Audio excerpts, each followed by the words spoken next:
All right, everybody, welcome back to the Overwatch Collective podcast. Greg, season 8, episode 16. I'm here with Chad. Chad is a fellow 0311 from the United States Marine Corps. Spent some time active duty, got out, went into the reserves. He's also the co-founder and COO of Forge Concepts. Are you in North Carolina now? Charlotte, North Carolina. We're going to be touching on losing several friends to suicide. Unfortunately, Chad has lost 11 friends to suicide, in addition to some lost in accidents, etc. We'll be touching on a suicide attempt, transition out of the Marine Corps, life in the Marine Corps Reserves, and then we'll touch on Forge Concepts really quick towards the end, and get some people and some gear maybe. So that's it. I'm going to keep it quick, down and dirty. If y'all are listening to this, download our app. It's free for Android and Apple users, called the Overwatch Collective. You can listen to our podcast and other podcasts on there. That's it. Short and simple. Chad, thank you for coming on, and give us a quick intro of yourself, brother. So grew up in Massachusetts, New England area. Joined the Marine Corps when I was still in high school. My 18th birthday, I signed a contract and left shortly after graduation. That was in 2011. Signed an 03 contract, went to boot camp, did the active thing for a bit. I deployed once. I was in 3-2, so I deployed once with them on a MEU. So we just bounced around really over on the east side. Mm-hmm. And then from there, I had injured my leg, so I went to advanced infantry course. I got hurt there, pretty rough injury. So I had 2 surgeries when I was still in. I missed a UDP to Japan, so I stayed behind and kind of did the RBE thing. And then I got out on crutches and started school. In the middle of school, once I could walk again, joined the reserve unit, went to Afghanistan with the reserve unit, got back and moved down here to Charlotte, had another surgery on my ankle, and then shortly after I started Forge with my business partner. Got it. All right, so I got to ask, what the hell happened to your leg and ankle and everything? What was that? Yeah, so it was advanced infantry course. Is, if you're not aware of advanced infantry course, it's basically a course that teaches you how to be a squad leader in the infantry. It's a tough course, a very physically demanding, not the hardest course out there for any Green Berets listening. Yeah. It's very physically demanding, and I went from 205 pounds down to 155, I think, 165 during that. So it was a rough one. But on one of the ruck, you run everywhere. You ruck with a ton of weight. There's no transpo to the field and back. You're rucking everywhere. And on one of and they're all timed. On one of them, my perennial tendon, just the bone holding it to my foot, just snapped and went up my ankle and fell flat on my face. And then it was a tough course to get into, so I just carried on. I didn't go to medical, so my foot, I was like walking on the side of my foot.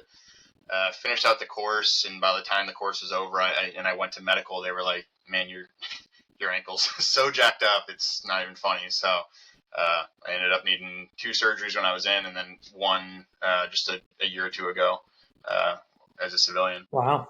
Yeah, and that's one of the things that we'll talk about when we get into like mental health and the stigma and looking like weak and everything, right? Like you can have a physical injury, but no way in hell are you going to stop and say, "Hey guys, FYI, my leg's all fucked up. Like I got to stop." And that's a physical injury. People can see it, you know? Yeah, there's definitely a I don't know, I guess connotation of being the guy that goes to medical for stuff.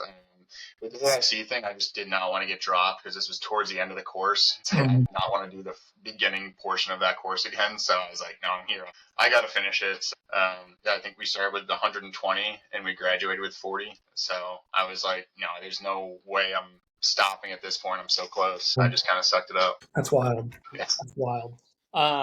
Sweet. So let's start with your deployment. So when you went on the MEU, your first contract, right? That was the MEU, and then in the reserves you went to Afghan.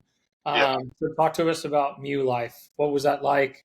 The good times, bad times, etc. Yeah, it was interesting. I mean, it was a great deployment. You got to see a lot of places in the world that you would never see, aside from a MEU, like Seychelles. We went to Seychelles. Would never go to Seychelles if I didn't go there on the MEU. So it was, it was a fun deployment. We went to Italy and, a lot of cool places. We also went to Oman. We did some embassy reinforcement in Yemen. We went up into Jordan for a while when it was 2013. So that's when the chemical weapons are being used and all that. So they put us up into Jordan. So, I mean, we stopped at some really cool places and then some really just nasty places, but it was good. It was a good experience. I really liked the guys I deployed with. We had a good, solid platoon. Would not want to go back and live on a boat for 10 months for sure. We actually the deployment kicked off. I don't know if you ever heard about it, but a sailor was killed on our ship when like an 8x8 piece of blocking for the well deck fell and crushed his head. We got him on a helicopter, but he didn't make the flight. So that was at the beginning of that deployment. So, I mean, it was a rough start, but after that, it wasn't too bad. Gotcha. And talking about like resources and mental health, being stuck on a boat for 10 months, and granted it was just y'all, but like imagine Navy, like your entire contract is essentially on a boat. And I have heard about a recent suicide that occurred on an aircraft carrier. Do you mind touching on the resources, the mental health life while you're on a boat? I mean, I wish I could touch on them. I mean, there's, it's not really, there's nothing there. I mean, if there was a resource there, I wasn't aware of it. I mean, it was never discussed like, hey, if you guys are a little stir crazy in here or something like that, then it was really just, hey, are you bored? Go to the gym. So, I mean, all the Marine, we don't have a job on ship unless we need to stand security through a canal or something. So, I mean, we were just working out 3 times a day and just, passing the time. So, there was nothing really that, nowhere to talk to or anything. I mean, you could talk to your leadership, I guess, but there was medical on boat. I'm sure they had like a doctor you could talk to if you were going a little stir crazy. No, there was no resources offered for, living in a small room, a little bit bigger than this office with 40 guys. It was an interesting deployment. Yeah, it sounds rough. I never did any time on a boat, and I'm glad I didn't. I said, I got to go on the UDP that you missed, and that was the chillest deployment ever. Oh yeah, the guys sent me photos back when they were over there, them spearfishing and stuff. And I was like, you guys are having 10 times more fun than I am back here. So I wish I could have gone over to Japan. I ended up, I just had to have those 2 surgeries and stuff, but. The Mew was great for what I like to travel. I like to go places. So, I mean, it was awesome to see Italy and Greece and all these places that, I was able to go to and haven't been back to since. So, Gotcha. Yeah. And it's kind of same thing with me in like Japan. If it wasn't for Uncle Sam paying the dime, I don't know if I ever would have gone to all those places. So that's kind of the cool thing about the military, right? And like with Coast Guard, I got to go to Australia. Probably never would have gone there. Yeah. So I kind of want to transition into the mental health in the military, losing friends to suicide in the military. So you've unfortunately lost 11 friends to suicide. There's no way, nor do I even want to go through each and every one and take up 2 hours of your time. Can you just pick 1 or 2 people that you've lost from your time in the Marine Corps and maybe just share like a little bit about them? If you saw some of the signs, et cetera, kind of just take it away. Yeah, for sure. I should preface it too with saying there are 11 guys that I knew personally. There were some I was very close to, and some that I served with, I worked with. But I would say the biggest one, the most shocking, was Sergeant Major Parisi, who was the sergeant major for the MEU. So he was like the sergeant major in charge of the whole arc, like the whole thing for all the Marines. And yeah, he I think he got out. He became like a motivational speaker, and then ended up killing himself. And nobody saw that coming. I mean, we were all like, who? Like, when guys are saying, "Did you hear about Sergeant Major?" I mean, that was like unbelievably shocking to learn about that one. I remember like where I was when somebody texted me and said, "Hey man, like Sergeant Major Parisi's gone. He killed himself," and I didn't believe it. So that was the most shocking. I can't say I was like close. I mean, I didn't have his, we weren't texting, but he's saying like, "Hey, Sergeant Major." I mean, I was like a corporal at the time, so. But it was. I mean, you talk about him being a motivational speaker. That's somebody you would never expect to go that way.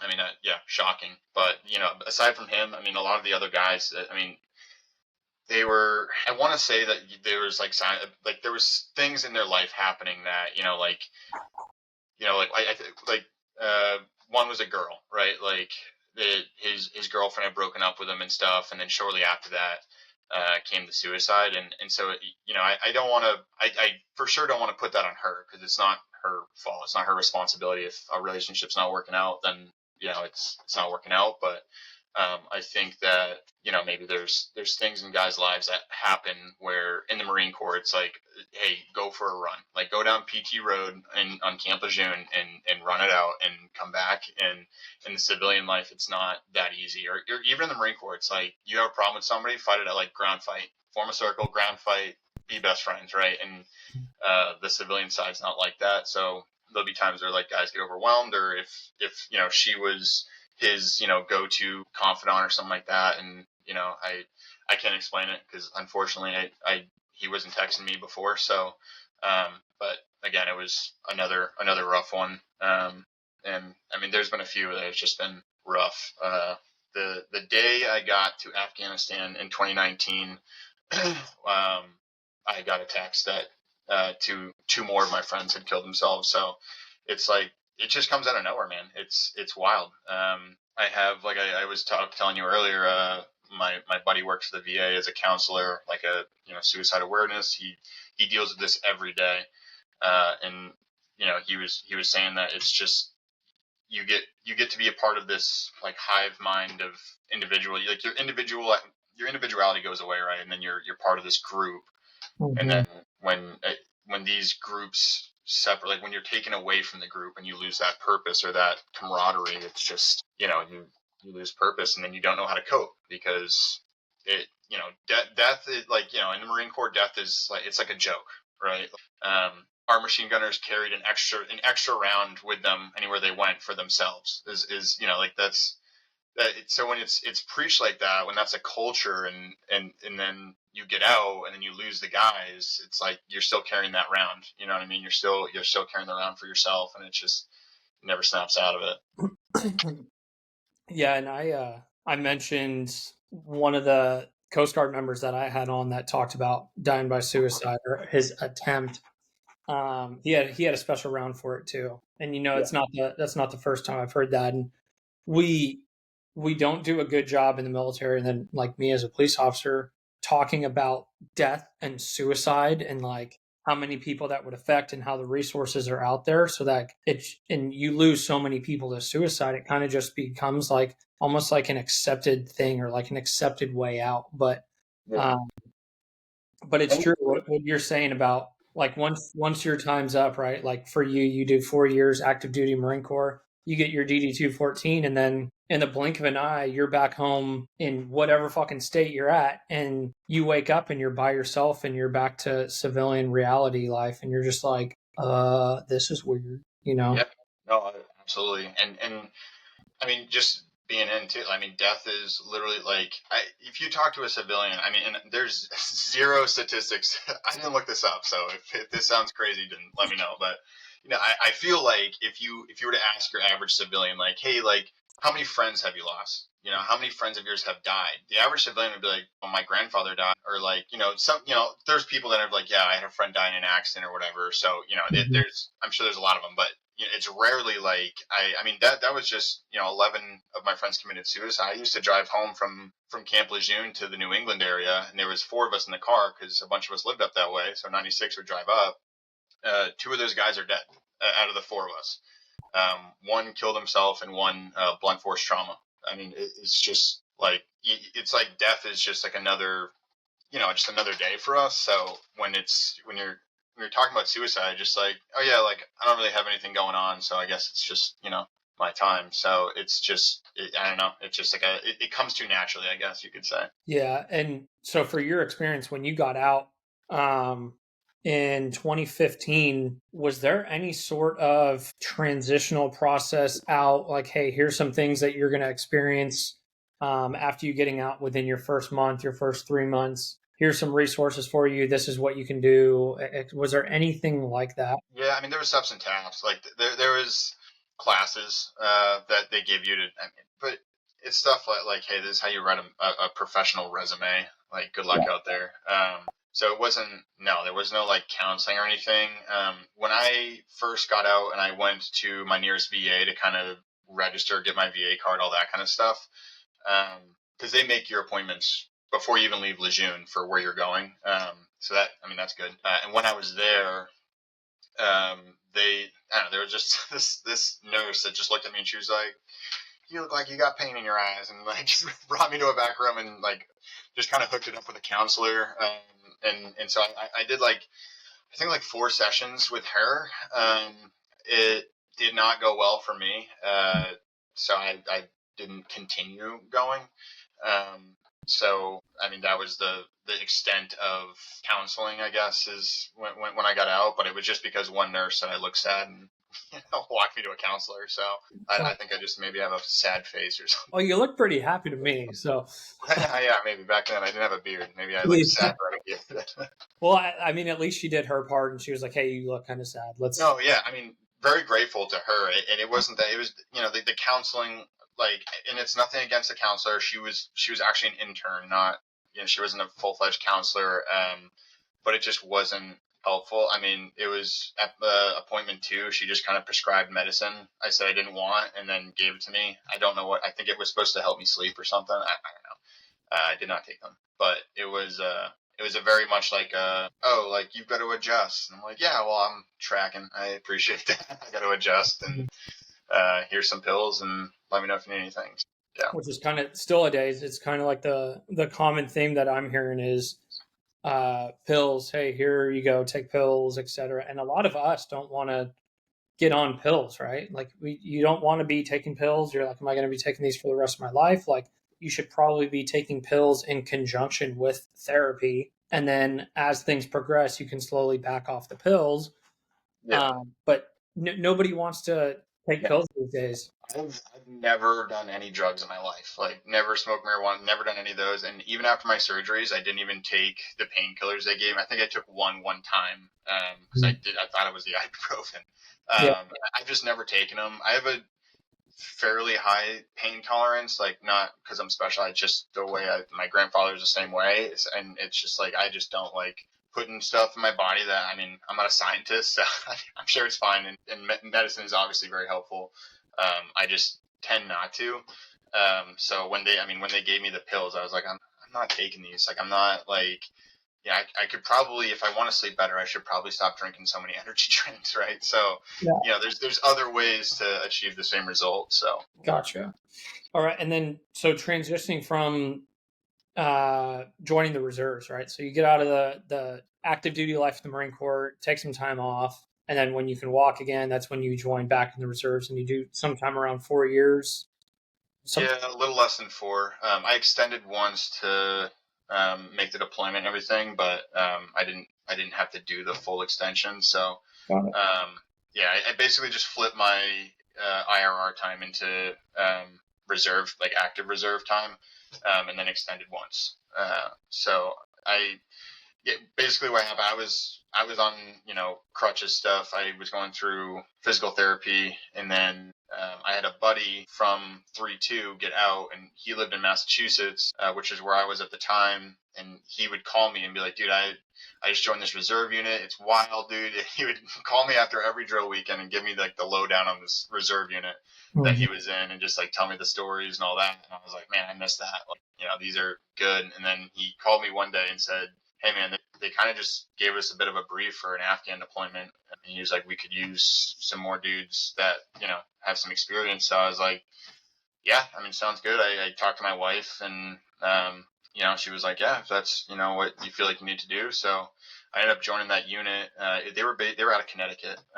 So him and I would carpool down there once a month for drill weekends. And then, for the 2 weeks every year for the annual training stuff. And, we just did a workup for Afghan. Kind of cut out. Can you hear me?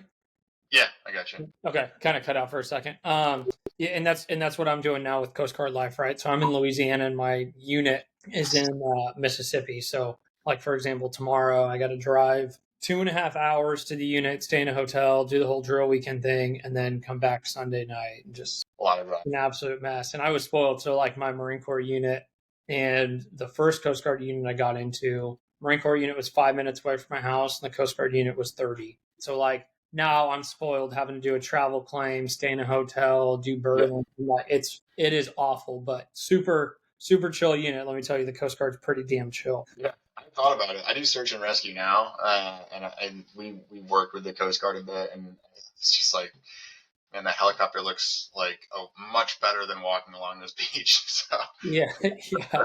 Well, that was always the frustrating thing, right? Like you'd be doing a rock or something, even like I could first remember it like SOI, like you'd be doing like the 5, 10, 15K rocks and blah blah blah. And like you'd see all these helicopters fly over and you're like, what the fuck, man? Like I think it was on your podcast, right? The Osprey pilot was just like, or was it him? yeah, He said something yeah. about like, yeah, I always felt bad for you guys walking down there, and I was like, yeah, we were always jealous that you were flying overhead. So Yeah, it made me feel a lot better that at least he was like, oh, we felt bad for you, you know? Like yeah, at least we got yeah. some sympathy from the sky. Yeah. So, what's the difference? Like the biggest difference between active duty Marine Corps and reserve Marine Corps? Just touch on. Yeah, so I mean, I loved who I served with in both units. I'll say that, but the reserves far more professional.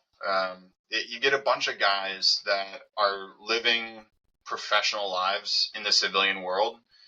So they get this experience, like my APL, like my assistant squad leader, like he runs a dental equipment company, like runs the whole thing. And so when I had him doing, like when I had admin needs, I was like, Stone, like, dude, this is your bread and butter right here. Like, I mean, you had guys that are in the tech industry. You had guys that we had a lot of police officers. Like, we had carpenters. I mean, it was awesome. Like when we were in Afghan, we built a whole, because I did construction growing up, and we built a deck with like a covering. We built like little furniture for inside of our hooch, like a full TV stand out of just wood we stole from the combat engineers. Just in the middle of the night, we just steal their wood, and then one of the guys' bosses sent him over a whole toolkit, and we just we just built all kinds of stuff. So I mean, it's a bunch of professionals, which I really liked. Everybody kind of brings skills to which, active duty, love those guys. And you get guys that are just as professional in active duty, but a lot of them come straight from high school. This is like their only job they've ever held aside from McDonald's in high school, or, whatever, carpentry or whatever as they grow up. So they don't have a lot of, I don't know, like civilian side job experience. I mean, a lot of them do. I mean, a lot of guys work some impressive jobs before they join, and so I can't make a blanket statement. But I know who I was when I was in active duty, and it's like I wish I had some of these skills. I mean, I learned a lot from the reserve guys, just from their experience elsewhere, like especially the police and all that. I mean, it was just a good group of guys. So Yeah, I like it, and I think that definitely is one of the common things. And you get all these different professions, and then you go to your drill weekend, and it's like, oh, this guy's a paramedic on the outside. This guy's and like you have such a big group of resources just outside of military life because it's and like you obviously get those times and it's kind of the same thing with when your buddy hit you up and was like, hey, like we got this deployment to Afghan coming up, we kind of need you. Like you have those solid O3 dudes that you need, but then also you need the guys on the outside that have the experience too. So yeah, yeah. No, the best leader I ever had in my Marine Corps journey was one of the reservists, and he was a career reservist. I still talk to him today. He owns a knife company, but just an unbelievable leader, extremely smart, and I mean he's a cop in Connecticut, and owns this other company. Just phenomenal guy. Learned a lot from him. Learned a lot from a lot of the other guys too. So it really it helped us out when we were over there for sure. wait. And then getting out of the reserves. So when you were finally done with um, the Marine Corps in general, right? Like Yeah, how did you feel after that? it was. Yeah, I had mixed feelings coming back. There's some stuff overseas, like in Afghan, that happened that kind of stuck with me. That just made me, I don't know, a little bitter. When I got out, I actually got out in 2020, January of 2020. And, horrible idea, but I completely distanced myself from everybody. So I got back, I changed my number, got lost on socials, like didn't exist anymore, and just completely broke contact altogether with the Marine Corps. Part of that was selfish reason. I got really sick of getting text messages telling me that guys were dead. And it was just kind of getting tough. I mean, it's always tough, but it was just getting out of hand. And the other thing was we were coming back, and now I have a whole new group of friends that we just deployed with, and call me weak. I mean, it was the worst leadership decision I've probably ever made, but I just did not want to. I couldn't get the text telling me that hey, T.O.C killed himself or Roberts killed himself or whatever. I just didn't want to see it.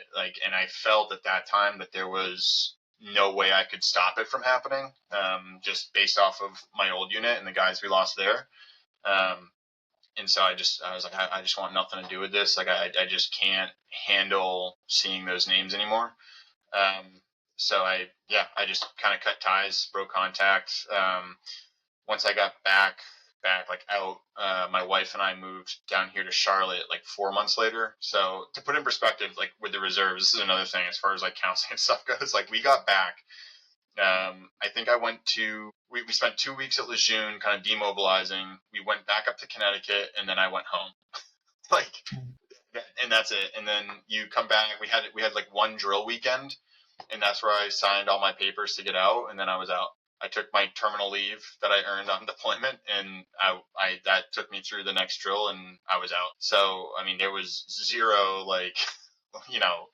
maybe, I don't know how it went after that, because I literally was out of the Marine Corps 2 months after getting home. So maybe the following drills, they said, hey, does anybody need counseling for this deployment you all just went on? But, I basically got back, got out. So no real, I guess, ease into it. But, I ended up coming down here. COVID hit right at that point. My wife and I moved down here in the middle of COVID, so I was able to finish my degree online, and from Charlotte. So I did that, and we were down here. Got it.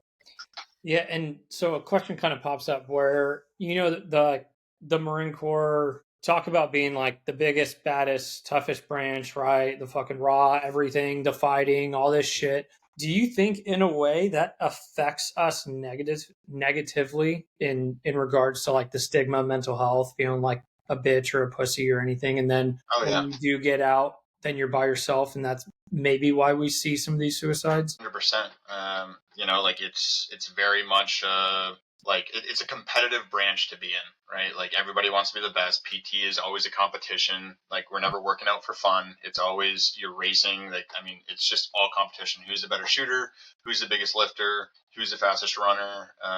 So it's very much a competition, and you don't want to be the guy that says hey man, I'm struggling with this. You don't want to look weak. You don't want to be a burden, right? Because when we'd go for hikes, if a guy couldn't carry his weight, it didn't just go in the truck. We all had to carry his weight, and then he rode in the truck, right? So it's very much you don't want to be the burden for the other guys, and you don't want to talk about it.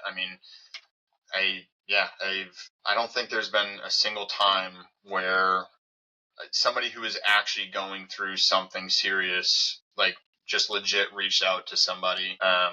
We always just find out that they're dead. And I shouldn't say we don't have it. There might be times that I don't know about. I said, I broke contact pretty quickly. So, there might be guys that said hey, I did reach out and I'm okay. But I think it was the last episode too. He had a friend that reached out and they took care of him. So, which I love to see, but Marines aren't as keen to do that for sure. Yeah. And that's the whole reason why Jesse and I kind of started this, Jesse was a 41, I was an 11. So it's nice when you have, and we've gotten this before, not only from Marines, but some other branches too, where it's you get some people that have deployed, that have lost friends, that actually start something. They're a little bit more willing to trust the process and be all right, these this company, this nonprofit, pretty legit. But that's why we focus so heavy on maintaining confidentiality and providing legit resources for the community. like all the service members that we've connected to our therapists, like their unit hasn't found out. The all the police officers, firefighters, we haven't broken confidentiality once, and I feel like, and I'm curious your opinion on this, but the confidentiality in raising your hand, asking for help is huge, because if that gets broken and then your boys find out that you asked for help and you're not on your A game, like that could be a problem. Like, what are your thoughts on that?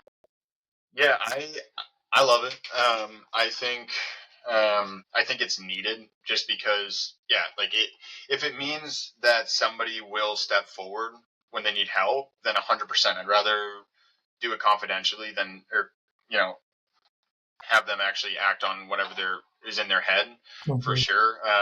And they're getting help. I don't think there's any harm as long as they're getting help. I don't think there's any harm in them doing it, confidential. But Yeah. it's the guys that I'd be more worried about, the guys that aren't doing it because they can't do it, in a private manner, that are continuing in their job. Like, you have a police officer who's struggling mentally and, is still on the job because he's concerned or whatever. But I mean, I'd rather him reach out privately and have that avenue and get the help he needs versus, just carrying on at work. So Yeah, and it's usually tough for us to hear about the people that are like, "Hey, I did 20 years in the military, active duty. Now I can finally enjoy retirement." Or for the first responder side, it's like, "Hey, I've done 30 years. I've worked my ass off. Now I can enjoy retirement." Where a lot of people struggle in retirement. Like it's not like you've gone through your entire career working on the trauma that you've seen or the shit that might still be affecting you, even if it's just a little bit. Like your body doesn't forget about it, right? And then usually when you go to retire, things slow down. You're by yourself, you're missing the calls, you're missing the deployments, you're missing the 05 PTs where people are fucking throwing up, and like all this stuff comes back to you, and then you don't have your buddies, you don't have the resources, all that. So that's why a lot of the times, like, we see a high number of retirees dying by suicide. So I'm kind of just curious if you're good with talking and kind of transitioning into your attempt after fully getting out. yeah, for sure. It was 2022. So it was February of 2022. So it was almost 2 years after I got out. And yeah, I'm like you said, you don't have that group. I definitely didn't, because like I said, I just left and changed my number and changed everything, and didn't want to be involved in that, just because of, of course, the very thing I was trying to avoid just came back to haunt me, right? When I got out, I got my degree in Homeland Security, and I went through the FBI process, the hiring process, and I spent, I don't know, a year and a half or so in their pipeline. I passed everything, did everything. The polygraph instructor took me into a private room and was just like, "Hey, man, like, I brought you in here because, like, I'm confident you're going to be going to the academy. Do you have any questions about it?" Because, like, I was killing everything. I was doing great. And then got to my VA rating, and they said, "Hey, you have a VA rating for some mental health stuff that needs to drop to 0%, or like you need to go to a psych or like eval or anything like that." And so I said, "Okay, like I'll drop it to 0%. I don't like, it's either I get a small amount of money every month for, like, to help me pay for counseling, or I get, a job that's paying pretty well for the rest of my life." So I was like, "Yeah, I'll drop it 0%. I'd rather get this job than like just live off of almost no VA money, right? I'm not at 100. I'm just like, whatever they gave me is what they gave me." So I was like, okay, so I dropped it to 0. Um, Still came back denied for psych stuff. So I called and I said, like, "Hey, is this because of, like the psych stuff?"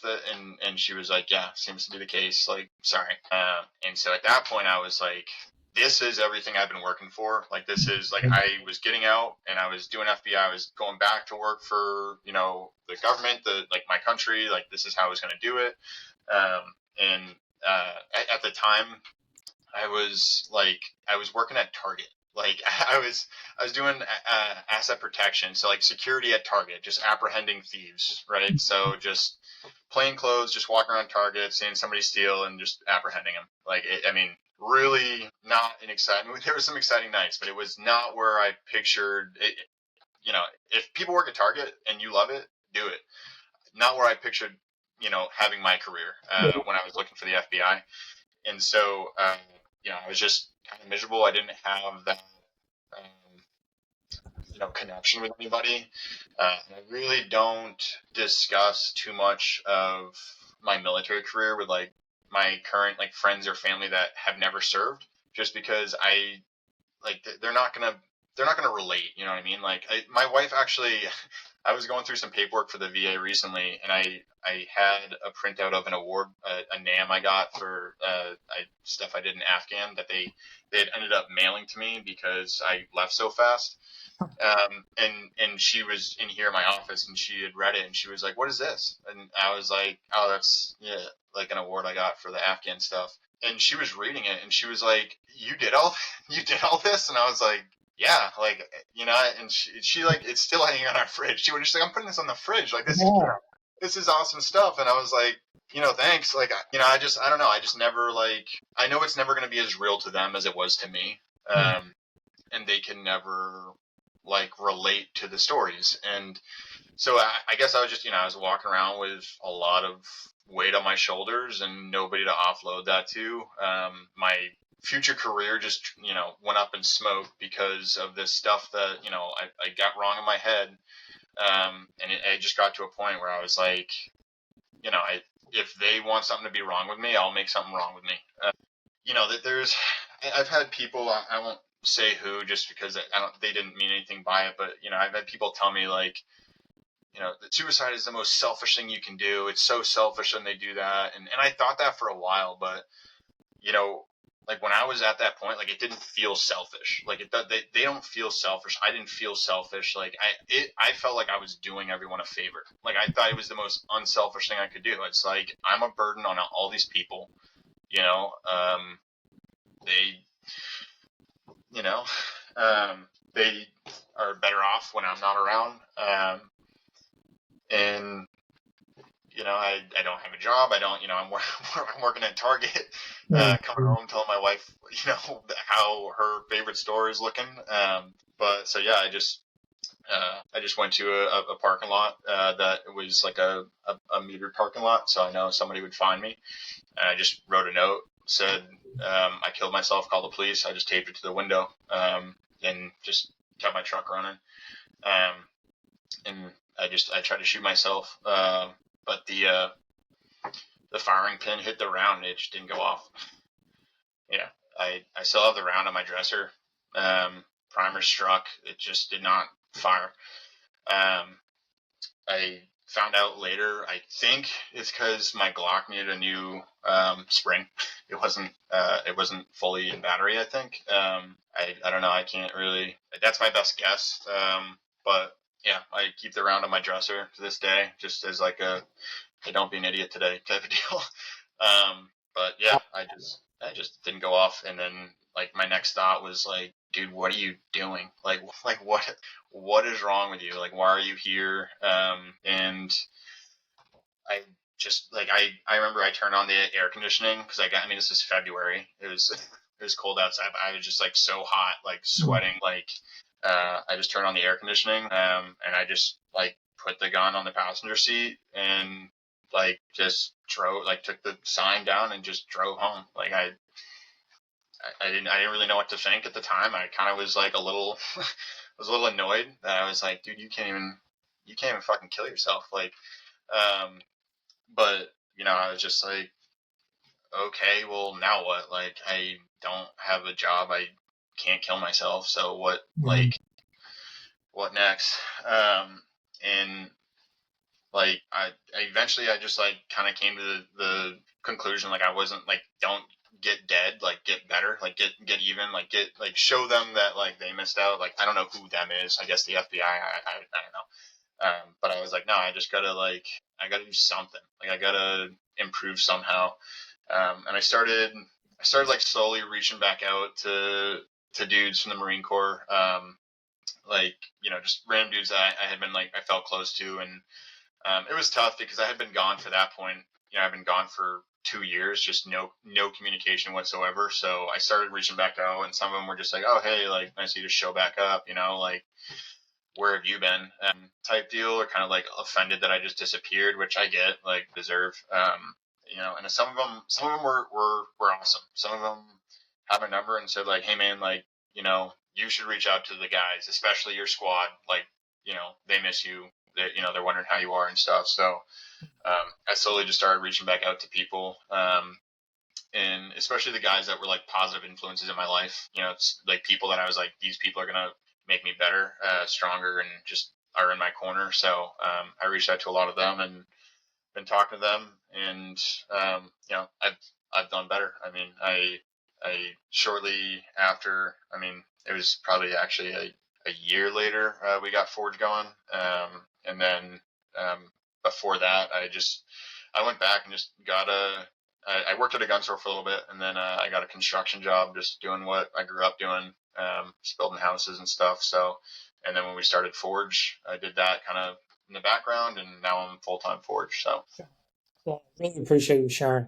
Um, I know that probably takes a lot for you to share, and I know you were going back and forth on sharing, but I really do appreciate, and I'm sure the people that are listening to this are like, that takes a lot of fucking courage and everything. So thank you for that.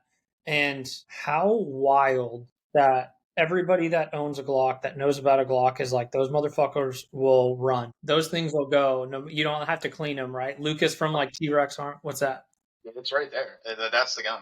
Like, I mean, I still carry it, and it's never misfired. Yeah. And so, like, you think about it, right? How many misfires do you have from a Glock? And it struck the primer, didn't go off, and it, like, I literally, like, I guess pun intended, but I'm literally blown away by hearing that. But that has to be a sign, right? That, like, hey, like, this is not supposed to be happening right now. Like, what are your thoughts on that? Like, what goes through your head after being like, holy shit, I just had a misfire with a Glock? Yeah, I honestly, like, I didn't know what to, like I said, I just like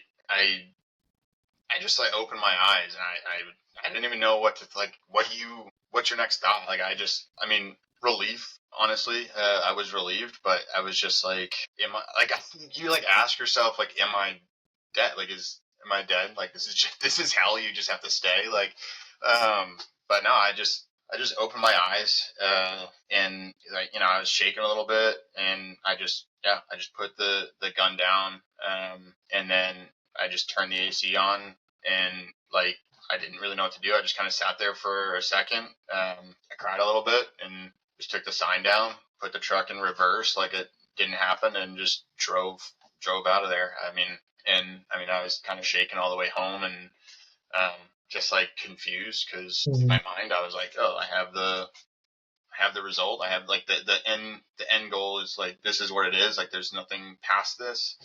And I kind of was just like, what next? Like, what am I doing next? How do I go home and act normal right now? And yeah, I just came back and just watched TV or whatever. Like, I mean, I just was like, I don't know. I was kind of in awe. Like, I didn't know what was next. I kind of didn't plan anything else because I didn't think I was going to be there. I just kind of went home like it was a normal day, and I had just gone to clean my truck, and I came back from cleaning my truck, still dirty, and I just came into the house and sat down like I normally do. So it was a confusing time for sure. Yeah, and then so one of the common things that I have heard with uh, suicide attempts is the instant regret after, right? So it's like a suicide attempt where you're thankfully not successful, and then it's like the, hey, like, what the fuck am I doing? Or I instantly regretted that. Um, this gentleman, I did a podcast with him, Kevin Hines. He jumped off the Golden Gate Bridge and survived, and he was like, once my feet left the bridge, I instantly regretted it, and it was like, what the hell am I doing? So I understand where you're coming from with that. After sharing your suicide attempt and talking about that, I have two things for you. So, number one, how are you feeling talking about it? And then number two, what advice do you have for the people that are listening after have attempted suicide? I mean, talking about it's never. I mean, nobody even knew about it until, like, last year, end of last year. I mean, it's been it'd been a little over 2 years. And I had never told anybody about it. End of last year, I was struggling with some stuff, and I ended up telling, a couple people about it. Yeah, it's not easy. I feel a little like, I don't know, like, I don't want to say troubled, but it's almost, it's like embarrassing, I guess is the best way to say it. It's a little embarrassing knowing that, I was at that point. I didn't feel selfish before doing it. I felt like I was doing everyone a favor. Like after, like looking back at it, I felt, incredibly selfish. Picturing like my wife getting the news, or my family getting the news, or friends or whatever, and I was just going to be like another name that got texted to my friend group saying like, hey man, we lost another one, and putting them through what these other guys have put us through, and then the guilt that they would feel, so I immediately, I feel stupid looking back at it, and that's what, I don't tell anybody, because I've never, I never really told anybody, just because it's, you just look back and you're like, yeah, that was like, it was just a stupid mistake, and I can do so much better, and you feel that guilt around it, and like, how often do you brag about things you feel guilty about, right? So, Yeah. there's that. I mean, you said somebody who's feeling the same way. Yeah, somebody that might be down in the dumps that's listening to this, or is like has a plan to die by suicide, or is really thinking about it. Like, what kind of advice would you have? I would say, I mean, like reach out to your circle. If you don't have a circle, find a circle or find a counselor. But it's for sure not as bad like as you think it is. I mean, you hear these stories about guys like, oh, they're in a crushing amount of debt, and so they kill themselves, because it's like, and that one always gets to me, because I'm like, it's just money, man. Like, it's money, and yeah, you're in a lot of debt, but like it can be worked out. Like, you've got friends, you've got family, like it can be worked out. You shouldn't be dying over a material thing like that. You definitely shouldn't be dying over what you were required to do for work, or what you weren't required to do, or what you failed to do. I mean, it happens. That's life. And yeah, just talk to somebody. Just like, it's ridiculous to assume that you can carry the weight of that mental anguish on your own. If somebody's trying to lift something heavy at work, somebody's going to go over and be like, oh, hey man, let me help you with that.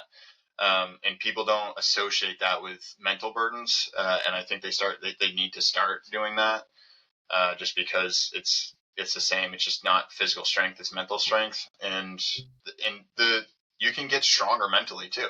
And you got to work that muscle, but that takes talking to people and actually working the muscle. So do that. Very nice. I like it.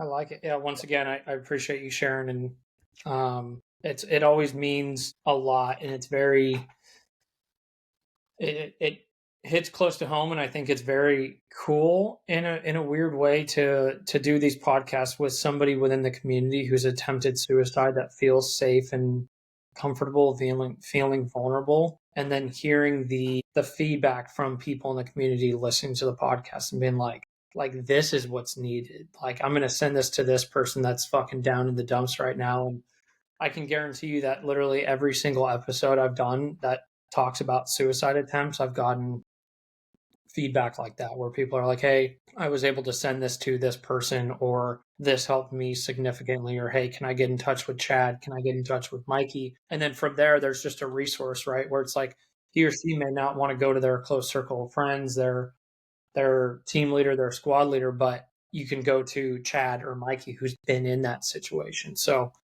um, that's just the power of doing these podcasts. And thankfully, after starting the Overwatch Collective, from losing friends to suicide, it's always kind of like we're honoring them, the people that we've lost, by now talking about it and trying to reduce the numbers. So I appreciate it. Yeah, absolutely. I mean, like I said, I was talking to my buddy earlier today, and who's a counselor for the VA. He was a machine gunner with me on my first unit. He was like, dude, like, I was telling him like, yeah, man, I don't know if I'm gonna go there or not. And he said, listen, man, like, it's somebody's gonna benefit. There's somebody out there that needs to hear it. And if they don't need to hear it, I mean, what's the harm? Mm-hmm. Like there's, I mean, they can hit me up, I guess, if they're mad at me or something. But I mean, it's more so just the to save face that people don't talk about it. And I'm pretty comfortable with who I am now. To just be honest about what's going on. I think there's also a stigma about it. Like, people think that somebody in the government's gonna watch this video and be like, this guy's like unstable. We gotta go take all his guns or something. Like, it's not the way it works. You know what I mean? So I think there's a lot of things about suicide, just like any other injury, that needs to be changed. Like, hey, we need to stop thinking about it this way and address it rather than just trying to bury it and worry about what people will think. Because it's like, if when I broke my leg, it's not like anybody looked at me and was just like, wow, this guy, what an idiot. What a weak dude. Like, no, I broke my leg. It happens. And it's, we got to start looking at, mental injuries or, um, stuff like that the same way. Mm-hmm. Yeah, I couldn't agree more. Physical injury is easy for people to see and be like, all right, yeah, you're fine. Stay the remain behind element and take care of yourself. But God forbid you say that you're struggling mentally. Some people think it's like, oh, that he's using it as an excuse, or he just wants to be on light duty, or etc. And then that's kind of just the normal thing. And then you actually see people complete the act of dying by suicide. And you're like, oh fuck, he wasn't joking. He actually helped. So Yeah, even when they do come forward with like mental health stuff, I mean, like the broken leg, they'll sit there, they'll fix it, and they'll get them back. And like a lot of the times when guys come forward about like the mental health stuff, they're just like, go to a counselor, we'll get you started on processing you out. And it's like, no, I just go, I'll go to the counselor a couple times, and we'll be better. But it's they reward it immediately with, nope, you're done. And it's like, it's just the wrong way to look at it. yeah, and especially knowing that that's going to make people never want to reach out for help. Yeah, Right. exactly. Which is where you guys step in. Yeah, yeah. Sweet. So I want to transition kind of into our last topic, and obviously you got all the merchandise inventory in the background, rocking the hat, rocking the shirt. And I know I got to get some stuff from y'all because I love all the everything, and I need a new gun belt for work. But tell us a little bit about Forge Concepts. You and your buddy, you're the co-founder of it. Where can they find you? The kind of gear, etc. Yeah. So the company was founded. So my business partner is still active in the super special forces. So I keep him in a closet. But I'll call him George. George had some ideas, and he joined at the end of my career. So I was in Afghan, about to come back. He joined at that point. He is older than me, but he joined like a little bit later, and he's killing it, doing great stuff. But he's got a lot of ideas. So all of the stuff we have is literally from his mind. And if some people will give us some ideas, but he creates it all, he designs it all. We work with one other guy that we pay sometimes to help us on designs, but most of our stuff is from what he comes up with, and then he does all the designs, and I handle the business side of things. So I'm just making sure we've got everything in stock. Our OEMs are selling things correctly. We're supplied. Customer service. Like if you message customer service, you're going to talk to me. And I'm doing kind of everything else. And he helps out a lot too as he can, but he's active. He's constantly busy. But yeah, so we've just been running that. We started in a little bit before the company became a company. We were just selling stuff on eBay. He was, and then we kind of came together, made it what it is today, and we've been doing it since 2023, I think, April, around there. And so it's been going strong. I mean, we've grown exponentially over the last 2 years, and the whole thing behind it is to just bring quality kit and equipment to military and law enforcement, like at affordable prices. Like, it's just stuff that annoyed me or annoyed when we were in, and we're like, there has to be a better answer. And there wasn't. So we just made it. So yeah, it's just from pure just needing it, us needing it, and then we made it. Yeah, sweet. I like it. I can definitely attest to that because when I lateraled from California to Louisiana, the gear that I have now is not ideal at all. I'll just go ahead and say Yeah, that. I mean, we have a lot. A lot of our customer base is police officers too, but I mean, there's a bunch of guys in the military. I mean, it's like a mix between police officers and military, but there's been definitely an influx in, police officers. And, I mean, there's a bunch of guys in the military. I mean, it's like a mix between police officers and military, but there's been definitely an influx in, police officers. And, I mean, there's been definitely an influx in police officers in the last little bit. So, Mhm. and we Cool. definitely got stuff. Maybe we'll start making some stuff in orange if you if you want to wear it with the helicopter or in the helicopter or something. But we've thought Yeah. about it. Yeah. Some bright orange stuff so you can see it from a mile away. Yeah. Well, we do search and rescue too. So like any major storm in the southeast, we'll be there. And so I was like, maybe we should make it in orange so I don't lose my Starlink Mini in, in the hurricane. Yeah. Yeah. We'll see. We'll see what Sure. that I've goes. actually never thought about that, making like an orange kit, Yeah. but that makes sense for search and rescue stuff. Yeah. I mean, it's weird to go from like the tactical scenario of the Marine Corps to the search and rescue stuff because like in the tactical scenario you don't want to be seen, right? You're using night vision, all that other stuff, and then I started doing the search and rescue stuff, and a couple of my buddies are like, oh, like you guys using night vision and stuff. I'm like, no, dude, we use like bright ass flashlight. Yeah. I want people to know we're out there. People need to see us. Like they need to know where to go, and we need to be able to see. So I mean, it's kind of funny. You go from one extreme to the other. So I mean, my truck is lit up like you wouldn't believe, and we're very visible. So maybe we'll do some orange kit. Complete 180, indeed. Yeah, yeah, Cool, man. Well, I appreciate you sharing about Forge a little bit. I definitely want to get that in there. yeah. And And people can find us just at Forge Concepts on Instagram is how they can find the company, and then I'm just at Forge Concepts Chat. So right. keep it simple.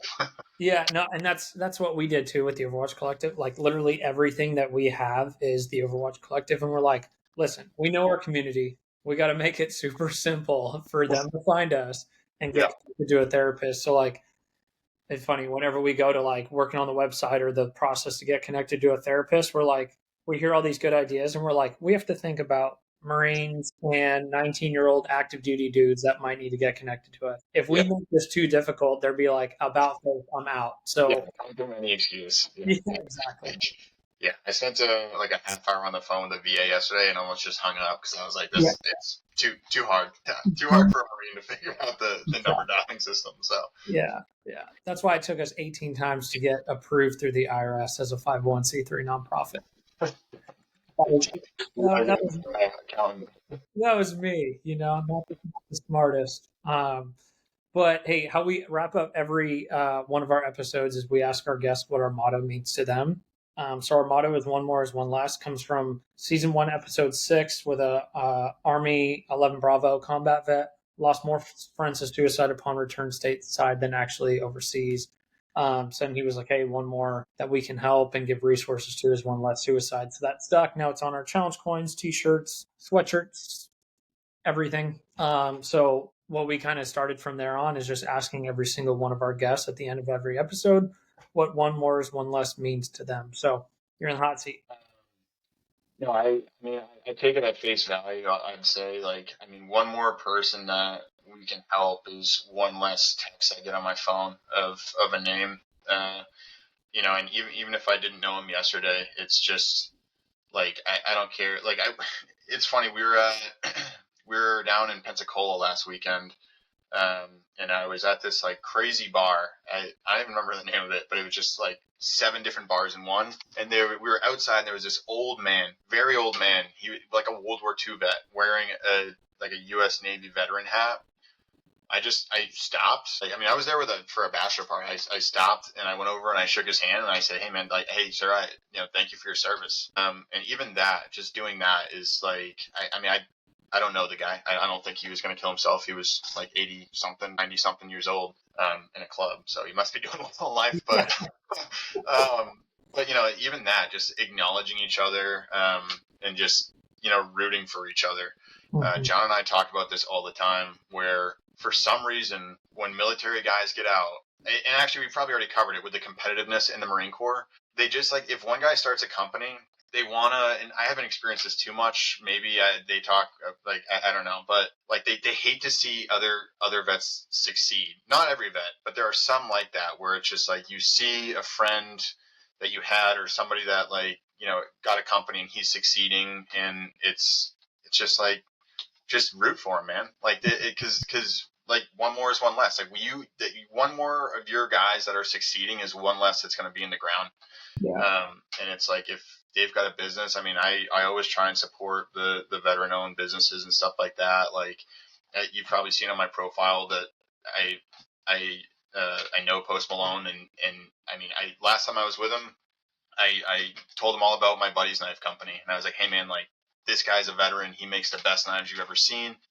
You got to look at his knives. And a day or two later, my buddy calls me up. Hey, Post just bought one of everything from my website, and I'm like, No shit.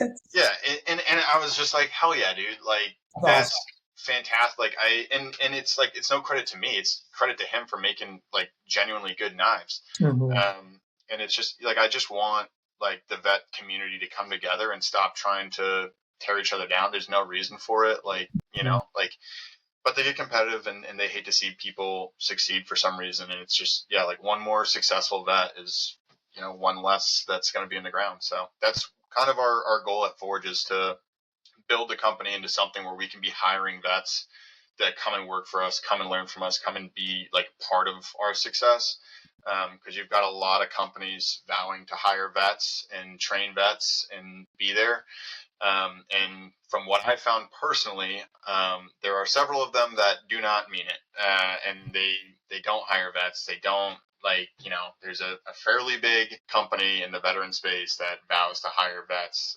And they do a lot of stuff for vets, but they're not making hiring vets a priority like they say they are.